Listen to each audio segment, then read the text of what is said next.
G'day, Ziggy here, author of Money Does Grow on Trees. On today's episode, we have a special guest. This guest was an AFL number one draft, AFL stardom, and had a premiership with the Western Bulldogs in 2016. And this is what most young boys in Australia dream of. So he's had it. But there's more to the story. And so today we're going to go deeper. We're going to talk about his story at AFL level, but we're going to go a lot deeper with Tom Boyd. Tom, welcome to the show. Great to be here. You know what? I think we were just chatting before the show about your Greek heritage. Yes. And the only other person in my life that's told me money grows on trees was also another Greek friend of mine. So I don't know if that's something you guys have, concocted together, but it's an interesting place to start. We have, and the thing is, people believe us. Yeah.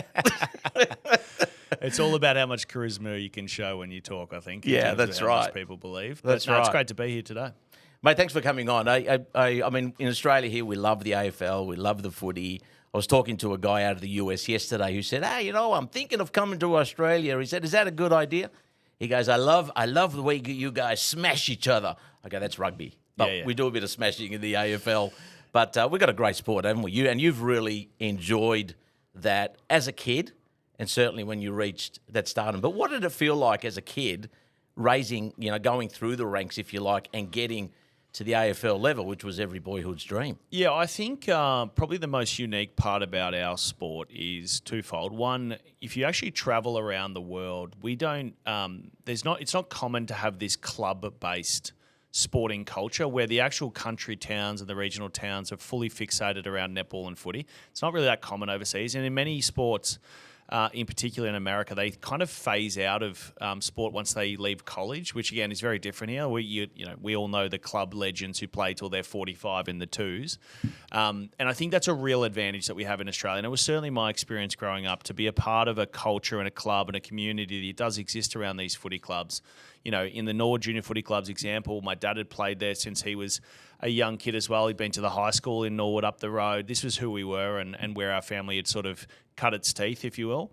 And I think that really gave me a love for not only the game itself, but also for the experience that you have as being part of it. And the interesting thing, as you progress through the talent pathways and you get closer to being in the big league, if you will, that community aspect starts to be diminished more and more and more, right? If you think about the pie chart of what you can get out of a footy club, at the community level, a large portion of that is exactly that. It's the community that you're a part of. But as you progress towards the more professional element, obviously the competition and the expectation and the actual professionalism as a whole starts to eat out more of that pie. And I think back to, in particular, once you start playing at the state level, you start to realise that there are a whole range of other classes of people, if you like, that come and join this competition. Guys who've been through the private school sector, guys who've been from parts of regional Victoria in particular at the time, and then obviously from the other states as well as you play at the national level. And I think that really started to show me that obviously there's more to the game than the bit that I'd experienced as a young kid, but equally I think there was a great joy for me in terms of competing with others and trying to get the best out of myself. So how did it feel like coming up as a junior all the way to then being selected at the AFL draft as the number one pick? Yeah, it's an interesting story. I mean, I think from my perspective, and if you look at the broader landscape of AFL players, the fact is that most of these guys have been the best players somewhere for most of their lives. Like, sure, there's exceptions. There's those great, last-minute stories of guys, quickly becoming better at footy, and that's certainly the case. But in terms of the averages, I would say a huge amount of us, at least in our local teams, if not representative teams, state teams, were one of the best players for the majority of our childhood. And that was certainly the case with me. I grew, when I first got to school, I grew 27 centimetres in my first year, right? So I became basically one of the biggest kids in primary school when I was 5 or 6. And took that both to the basketball court and onto the football field, as well as a range of other sports throughout my juniors. And it really, really helped me. It gave me a distinct advantage, obviously, from an athletic point of view. And you couple that with the fact that I was also incredibly determined and really loved sport as a whole. And as I mentioned, the aspects that come with the camaraderie and the community, that allowed me to really progress through the ranks quite quickly. And by the age of 15, I was the captain of Victoria and the Victorian Metropolitan football side, playing in the national championships, which was up at Blacktown that year. And I was also playing basketball at the beginning of that year alongside the likes of Ben Simmons and Dante Exum at the state level as well. And I think for me, really at that point in time, it became a real juncture where I need to choose what direction I wanted to go. It's important that you obviously can apply yourself properly, and not to mention I had a huge sort of remit, if you will, at school as well to juggle. And the simple reason as to why I chose footy is that, my dad had played basketball briefly. I'd say he didn't go that well. And it didn't go that well in particular because he couldn't work out the difference between white line fever in basketball and footy. And you're not allowed to fight. Like back in footy in those days, you could fight. It was all part and parcel. Would have been ideal for him. Yeah, he was great at it. Yeah. I think. And then, I think maybe the guys on the basketball court didn't fight back as well. So anyway, he was definitely a football person. He was the guy who taught me how to kick, forced me to be the player that I was in many ways. And not in a overbearing way, but really in a, I'm going to help you be the best that you want to be. And if you don't want to be any better and you don't want to play anymore, just stop. That's fine. But if you want help, I'll help you as much as I can. And, the simple fact of the matter is that I just wanted to make Dad proud. So my first and only thing that I wanted to do was to play footy because I knew he would understand it better and we had such great camaraderie around it. And then you progress towards the draft. And I think the last 2 years of the draft experience are really interesting for a lot of people because you've got a lot going on in your life. You're obviously getting close to adulthood. You're driving cars for the first time. You're also obviously dealing with the social aspects that typically come with school and the school work itself obviously becoming closer towards the end of your schooling and your ATAR and all of that sort of stuff. But at the same time, our interest in draftees really only starts, unless they're father-sons, at this 17 and 18-year-old period. And we start to look to the future of our clubs, and particularly if we're at clubs that are no good. We're looking at who's going to come save us. Yeah. And that was certainly the case for me. I started to play incredibly well at both the 17s and 18s year, not without its bumps and bruises, but to the point where I started to really cast my eyes to wanting to be that number one pick and obviously was lucky enough to be selected at the end of 2013. And were you working as well at the time? Or were you like, hang on, what's that? you probably would have been Greek because my parents said, no job, no work, you focus on study. Were you one of those? Yeah, interesting. No, I didn't work a job at the time. During my final 2 years of school, I was doing, regional football with the Eastern Rangers, which is in the state league down here in Victoria, in the TAC Cup at the time. I don't know what it's called now. It changes every other year depending on who's sponsoring it. I was also playing at the national level with the Victorian side. We obviously went on to play against the other regions in the carnival that they run in the middle of the year. And then we were also a part of the Australian Institute of Sport, which had gone overseas. And on top of that, I was also playing, so obviously doing the schoolwork as well. And look, for me, my parents were very, very clear with me that, and this got harder as I got older and better at sport, but it was very much that school comes first. So much of the decision-making that we made at the end of 2012 around, hey, I actually want to drop a subject at school, I want to do 4 subjects really well, was just to give me the time to do really well in those subjects and to be able to juggle my my footy expectations as well. And did anyone at some point either tell you you're not going to make it or you are going places? Not one of those stories, or it's just not really. No, to be honest. You want to make one up? Yeah, I suppose. Look, and I don't mean to underplay. I had some challenges getting to where I got to. Definitely. I mean, but when you're 6'6" and 105 kilos at 14 or 15, people can see physically that you're going to be capable. So there wasn't this, you're not going to be big enough, or Caleb Daniels' story of like, mate, you shouldn't play. You're 5'4" or whatever you are, and then obviously he ends up being a fantastic footballer at the top level. But definitely in terms of my story, I think there probably is this expectation that, especially based on the accolades that I had leading into the draft, that it was all simple and easy, and that's not the case at all. I failed quite miserably at the under-16s carnival as captain. I played really poorly. I'd been injured in the lead up to it.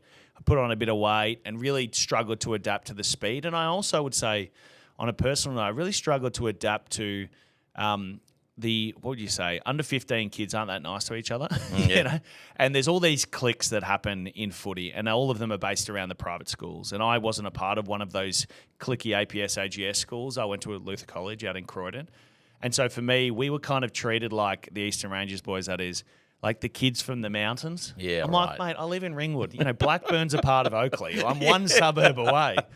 And I struggled with that part as well. And then I actually missed out on the underage Australian Institute of Sport side, which was devastating, and then really had to sort of refine my performance in the next year. And then you take my under 13, so my 2013 year, my run into being pick one. I started the year as about as good as you could possibly imagine. I was kicking 5 goals a game. I was just dominating at every level. And around, it must have been 6 or 7 rounds into the year, we played the National Carnival in our first Division 1 game. So you play a couple of games against the Division 2 sides, so think ACT, New South Wales, think Tassie, think the NT and those types. They're not quite as footy focused. They just don't have the volume of people. But the first real game that matters is when you play against the first Division 1 side. So we played WA over in WA. And I remember leading into this game, Brent Thiel, who was my forwards coach at the time, said, Tom, they've got this backman, mate, and he's unbelievable. He's faster than you, stronger than you, more athletic. You're going to have to pull out all of your footy IQ to beat him. And this guy was Aliir, right, who also has a great career at the Swans and prior to the Swans and then now at Port Adelaide, I think.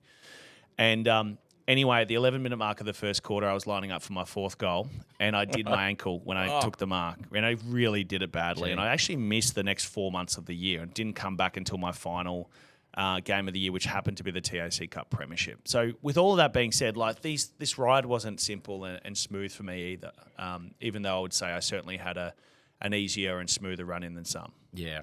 And so this podcast is called Plan to Prosper. Right. And I guess at that stage when you're young, like we've all been young, you're not really planning to prosper much other than just enjoying what you're doing, and you've obviously progressed. But what was happening from a financial perspective at that point? That's a good question. Yeah, I would say the one thing I was definitely planning for is I listened to mum and dad when they said school's important. So I ended up getting mid-90s in my ATAR and, which to these days, actually, I would say one of the more subtly proud things that I've got because, I was juggling a lot. I was juggling pressure, I was juggling media, travel commitments, footy, you name it, and often having to leave school early to complete all of these different tasks, and yet still to do that well was a real sort of notch in my belt at the time. But I say financially, I was quite lucky. I mean, my father was no accountant. He was an electrician, but he started at a larger company when he was about 30, roughly. And by the time that I was being drafted, he actually was one of the directors of that business. And I think it'd been probably quite a steep learning curve from a financial point of view. And I think about it's one thing to learn how to do, say, a tax return, or one thing to know what taxes are and all of that stuff. But if you have someone in your life who understands the complexity of running a business, all of that stuff sort of flows down from the principles that they learn, if you will. So it's better to learn the philosophy and the principles and then apply them rather than learn the minutiae. Well, you can always outsource that. That's stuff. right. Yeah. To great accountants, that's right. Here and abroad.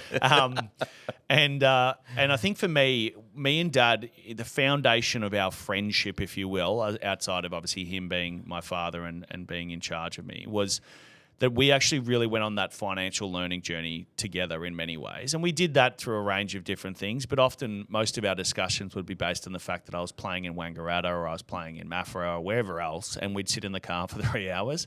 And we'd often go out, interestingly enough, particularly when I was playing in the under-18s, we'd go out and stay the night before in this dodgy motel. I'd get up in the morning. So we'd spend a heap of time together is my point. And we were really keen on, I suppose, understanding how this stuff works. And, he's a very conservative philosophy. I would say I've got a lot of that as well. And I actually did a podcast that asked me about a similar question at some stage last year. And I said to to the guys on that, I said, the number one thing that I had when I made a lot of money was that I wanted to buy a house and pretend like I had none, right? You don't want to have it burning a hole in your pocket was my philosophy. And I think I saw that through a lot of guys throughout my football career where the concept of spending what you had is bad enough, but on top of that, leveraging what you have to get finance on things, I was like, that makes no sense to me. Yeah. And so as evidence of that, I've had 7 Toyotas, and that's all I drive. They're great cars, and I buy them new, but I don't buy them on finance, and I don't buy them, the flashy European cars, if you will. And I was going to get onto that because you mentioned the father being an influence. And so what do you think with a lot of these footballers who make a lot of money but spend it? Yep. And spend it ridiculously. We're not talking about just spending it and enjoying it. Yeah. Like it's really... We're not as flashy as the US. Yeah. But it's more the dumb stuff. Like I knew a guy when I was drafted to the Giants who had 3 cars and none of them were any good. I'm like, what's the point? Yeah. Like, and by the way, the funny thing about being a draftee is I know how much everyone's getting paid because it's all set in the CBA. And I was pick one, so I'm making more money than all of you. Yes. So I know for a fact that I wouldn't think I can afford that stuff. And yet you're running around. So I'm immediately going, that doesn't make any sense. But culturally, we don't have the buy the Lamborghini. We don't make enough for that, and it's certainly changing. Some of these guys are making close to a couple of $1 million a year at the tippity top. But even then, I think that there is this culture by culture, depending on which club you're at. And I remember we had a physio come and join us at the Dogs in my early time, and he drove into the car park at the Bulldogs, and he said, "What's going on here? We're all the players." And that's because in the car park of the Bulldogs, it was all Volvos, Toyotas, and Mitsubishis. And at the Saints, it had been all Mercedes and Audis. I'm like, that's almost a poorer part of town, you know? Yes. It's not like St Kilda has been swimming in money as a club or as a suburb. So, again, I think there's sort of these cultural influences depending on what club you're at and what players you're around, and then obviously the, hopefully more foundational influence of your family and friends. So with a lot of these guys who were spending the money, do you think it was they didn't have a good influence, or maybe they didn't listen to it and then just all of a sudden got a heap of money and just thought, oh, fantastic, let's go enjoy ourselves? Yeah, I'm sure it's probably both. You are, what is the saying? You are what you eat, to your head, to your feet. And I think a lot of guys had grown up in suburbs like, in Ringwood, for instance, and I'll speak on my own behalf, the souped up Commodore was the whole thing, right? These guys driving V8s that were just ridiculous. And the utes that couldn't... Lowered. Yeah, the utes that couldn't keep their back wheels on the ground if they tried.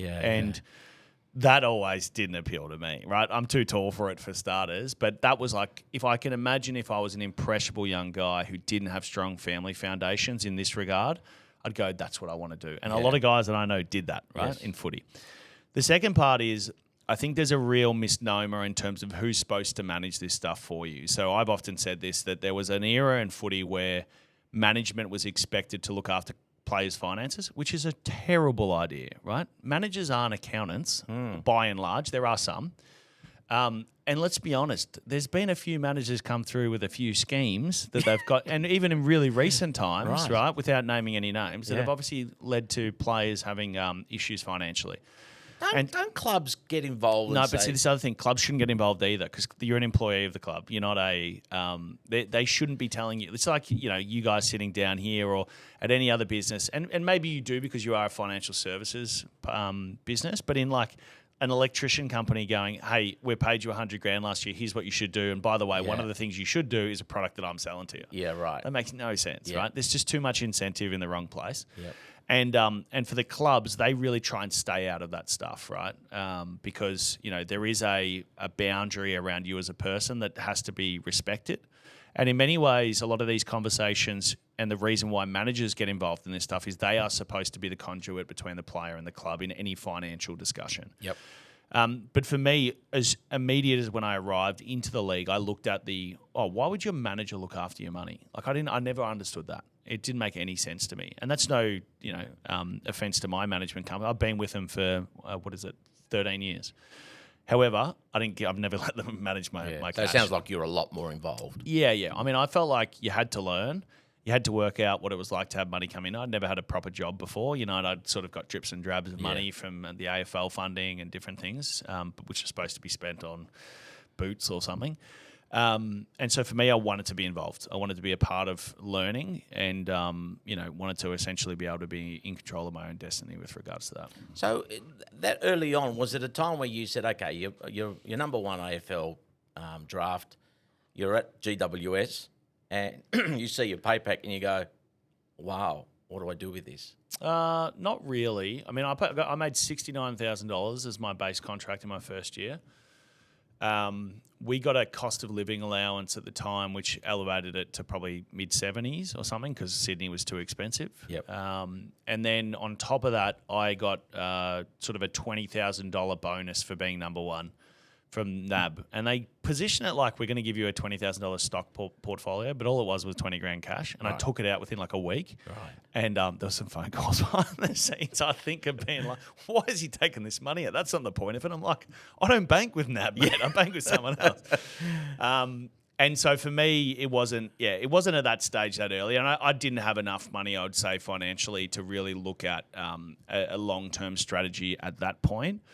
But, the concept of super I was comfortable with. I understood that. We have a retirement fund through the AFL, which I understood at the time. You get sort of an allocation each year that you play, and then that sort of, accumulates over time, and then you get paid it out at certain points when you've retired. And then the other part was until I really signed this big deal to come back to the Bulldogs, when then it was all of a sudden I was like, oh, yeah, shit, this is a lot of money. Yeah. I need to make some wise decisions. And much of that was made with my dad in tow, yeah. So the retirement fund that you spoke about by the AFL, was that separate to your typical super fund that the club was contributing to? Yeah, for sure. So the way it works is there's been a few phases of it, depending on the era.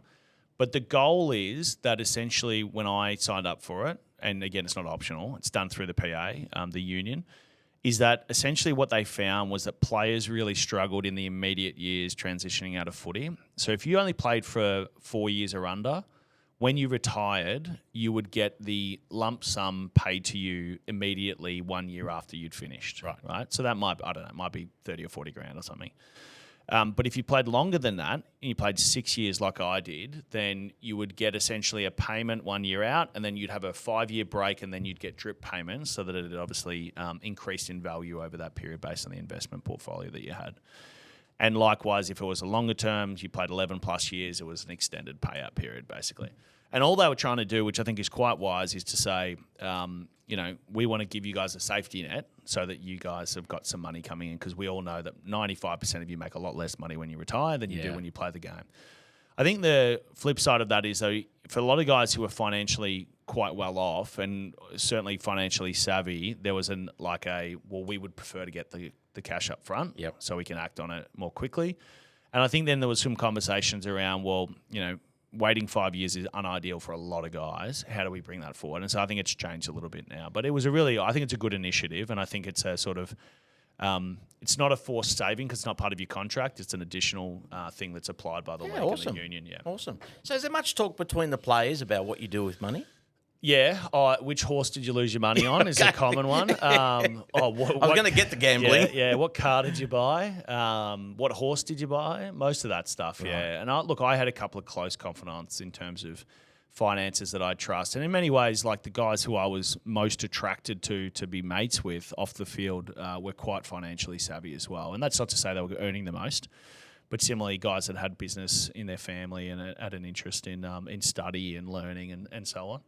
But yeah, it really sort of depends. And it depends who you talk to about what. I think the principal philosophy that most guys figure out is they should just buy a house at some stage, and they should buy it relatively early with the concept that you can pay it off pretty quickly. And I think that's pretty sound in most cases. And these guys aren't living in speculative suburbs per se. For the most part, they're living in inner Melbourne because they have to be close to their training facilities. So I'd say that's the main philosophy.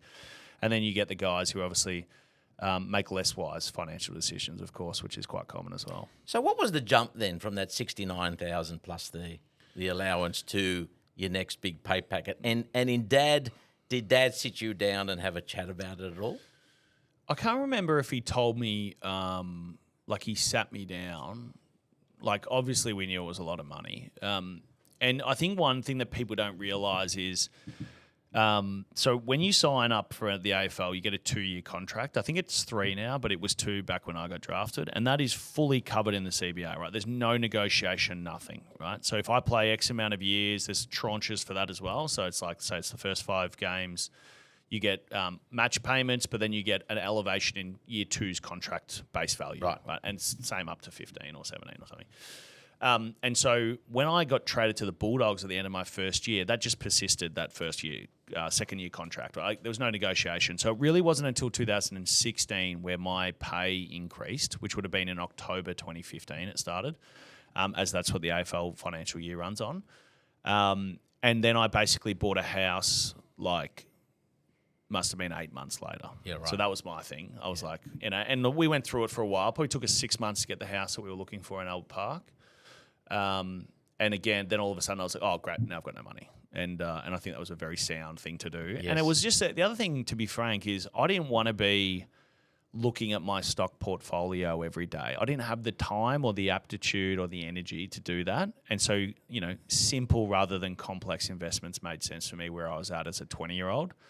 And I think from my dad's point of view, I have been certainly influenced by his conservative approach.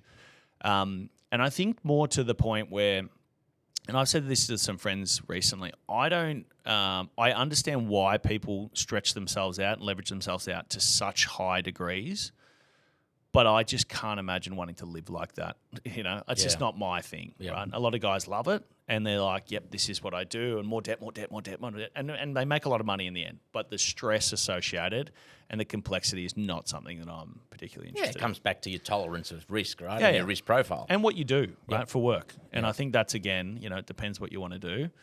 I think there's a good argument to say with the amount of money I was making at $1 million a year contract, I could have leveraged myself up even more. But at the end of the day, it meant that leaving the game was really simple when I wanted to. And it also meant that I didn't have many sleepless nights from that point of view. And as a young person earning that amount of money, when you're young, we all think that it's going to continue on forever. What were your thoughts at that time in terms of the continuation of income and what that would look like for the next potentially 5 to 10 years? Yeah, I didn't think it was going to stay at the same level. But I did have great confidence that I was going to be able to do some work that would generate value for people. And I think that's been a pretty strong thread throughout my life. I have a strong semblance of confidence that, I'm going to be all right. I'm going to be able to figure this stuff out through whatever means is necessary. And I think there's also a very real concept that a lot of people have, and I see it now more than ever. I think professional service is actually a really good example of it, which is the golden handcuffs, right? And essentially what that means is that people who obviously work, particularly as employees, build up their life and they work through their businesses, they earn more and more, and then maybe they get to partner or whatever we call it, the CEO or the leader, director, doesn't really matter. And they're making really good money, but they're working their absolute butt off for it. And they really are. And it's given, every ounce of their energy and their blood and soul and everything like that. And on the outside of that equation, they're managing a lifestyle that is super expensive, where they've got big mortgage payments and their fancy cars and leases and so on and so forth, which just puts them in a position where they're completely trapped between those two things. Well, they just got to keep on going. They have to. Yeah. Right? They don't have a choice. And, I think there's a range of personal issues that come from that, including the expectation between, the family's quality of life and your level of suffering. Yeah. And I think that's really hard for a lot of people. And I do, a lot of work in the mental health space. And I would say, by and large, in some way, shape or form, 70% of the conversations that I see with people struggling are financially related, right? They might not be the source, but it's definitely the symptom of whatever's going on. Yep. And then suddenly, in an Australian economy, which is expensive and challenging, people will get left in a position where they don't have a lot of options, and life turns to be very, very difficult very quickly. Yeah, absolutely true. And I'd love to get to that, having dealt with depression myself, because we've got a wealth formula here that I go by, which is to say wealth is about financial independence. Yep. Sustainable relationships, and a healthy lifestyle. Yeah, for sure. Okay, yeah.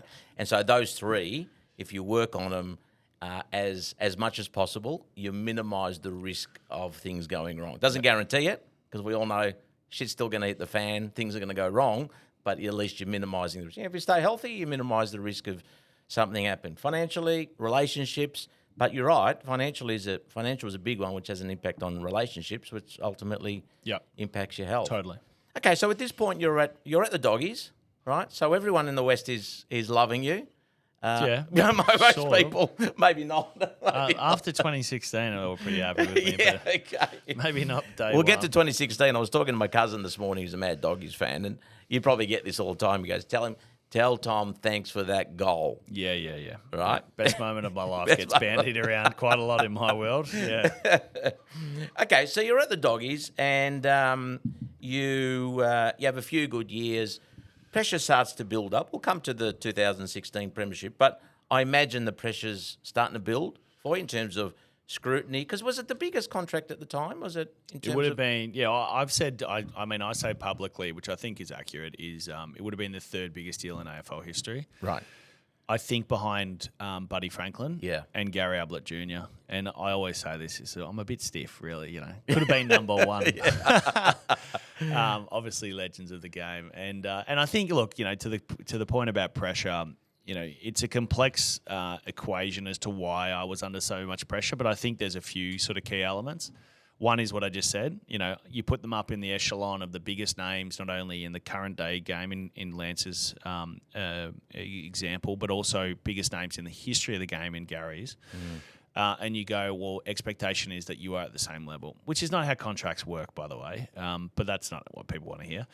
Number two would be there'd never been a high draft pick really break their first year contract in the first 10 or 11 months, call it the first year. And I think there's a real resentment that was built among the sort of fans of the AFL for good reason, which is that, hey, the only way to get a number one pick is to be really crap for a long time, right? Typically. Yeah. You're telling me that after being crap for a long time, we can be absolutely, shafted at the end of that first year because this entitled prick wants to go back and make a lot of money elsewhere? Yeah. That sounds completely unfair to me as a fan of the game, which I think it is. I don't make decisions based on what the fans were thinking. I was making a best thing for my life. Yep. So I'm still happy I made the decision, but I do understand that.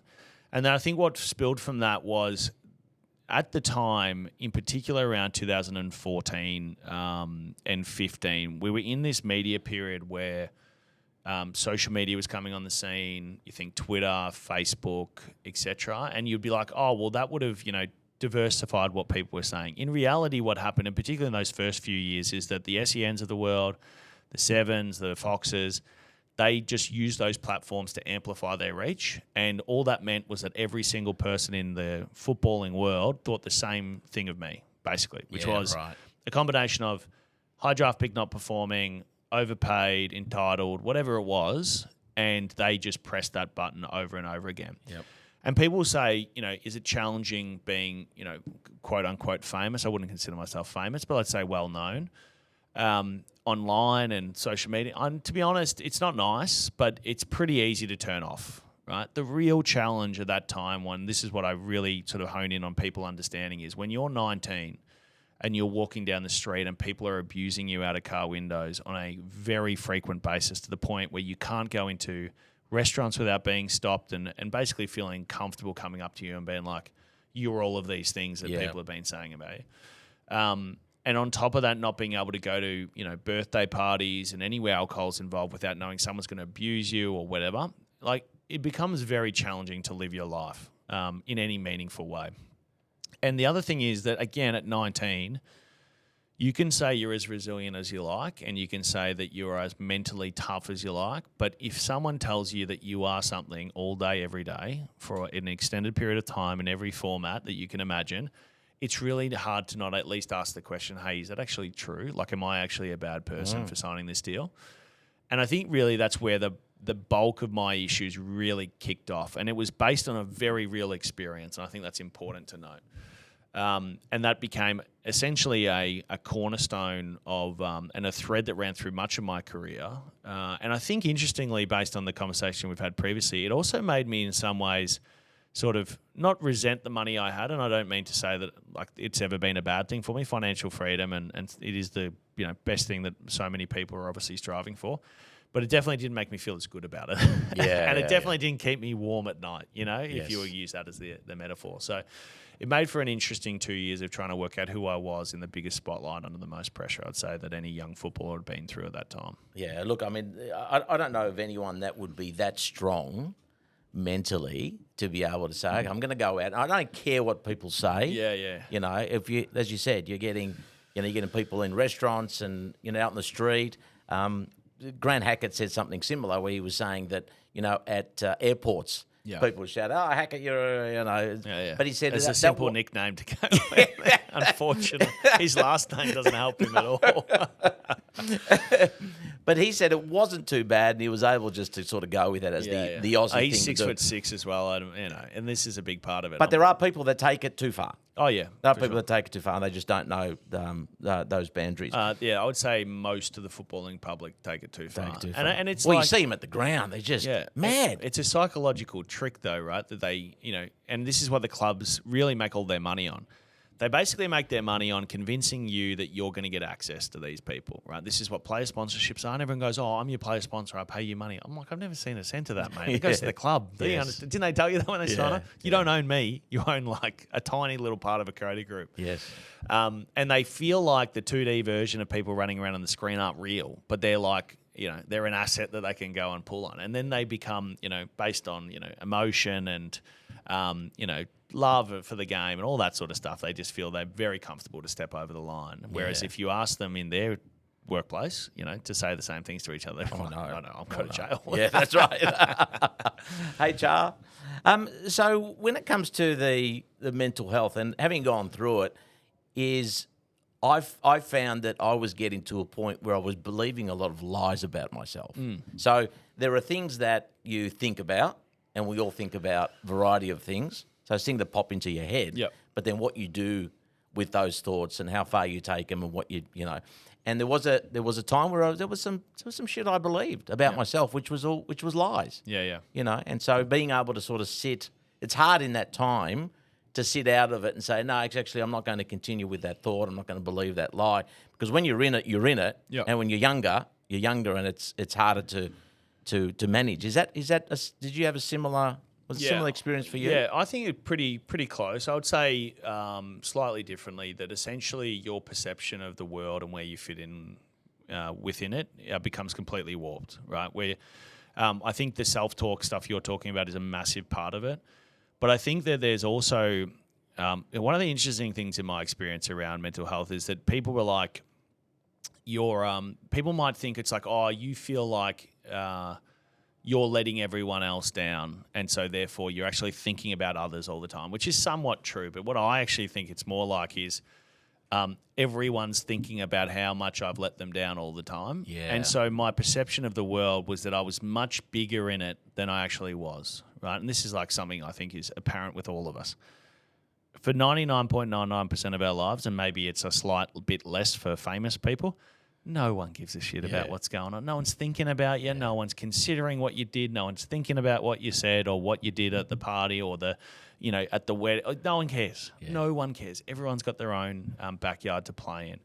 And I think when I was struggling mentally, I was much more under the perception and impression that they were really hyper fixated on my failures and my flaws all of the time, of which, as a subsequent factor that, which I think you mentioned, I believe were true as well. I believed not that I was overpaid, maybe, or that I was a failure as a footballer or whatever, but I felt in a very deep way that I wasn't intrinsically valuable to other people because that's what they kept telling me, right? And in reality, that's what was happening, and it's almost impossible to play a trick on your mind, again, at this young age, to say what they're saying actually doesn't matter, right? And I think we see this countless times with, again, notable or famous people where they just lose perspective on what the world actually means and how it actually works and what's actually important and who's actually important.